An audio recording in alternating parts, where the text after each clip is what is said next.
इससे क्या होता है, धीरे धीरे हम सिकुड़ते चले जा रहे हैं।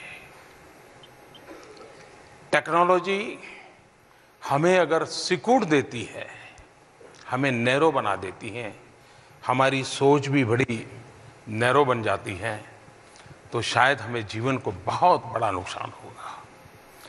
टेक्नोलॉजी का उपयोग हमारे एक्सपांशन के लिए होना चाहिए, मेरे विस्तार के लिए होना चाहिए, मेरे सामर्थ्य में बढ़ोतरी के लिए होना चाहिए। और इसके लिए टीचर्स ने भी बार बार इन विषयों की चर्चा करते रहना चाहिए, तब जाकर के होगा। अदरवाइज जैसे बच्चे खेल के मैदान में नहीं है, कभी कभी माँ बाप को लगता है पढ़ना बहुत अच्छा है, लेकिन परीक्षा के दिनों के कुछ दिन पहले ही बीमार हो जाता है तो माँ बाप का पसीना छूट जाता है। अरे भाई, पहले उसको किताब पढ़ाता है, कहीं खेल के मैदान में भी तो भेजना था। आप में से कभी सोचिए, मैं कभी मेरी बच्चों के साथ बातचीत करने का मेरा ये पिछले मुख्यमंत्री साहब तब से एक लगातार कार्यक्रम चल रहा है। अब रूप उसका रंग बदलता जाए, लेकिन मैं करता रहता हूं।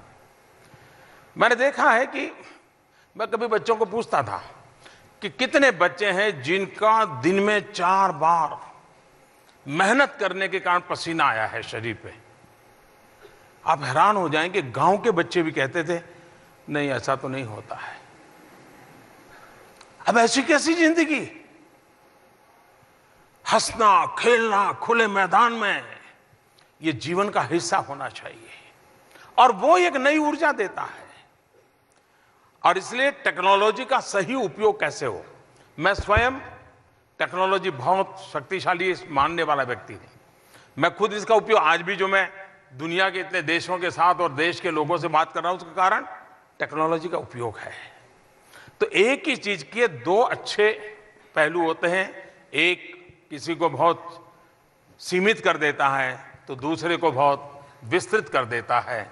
आपकी ये चिंता सही है, लेकिन आप उसके साथ बैठिए, उसको कभी आप काम दीजिए कि मैंने सुना है कि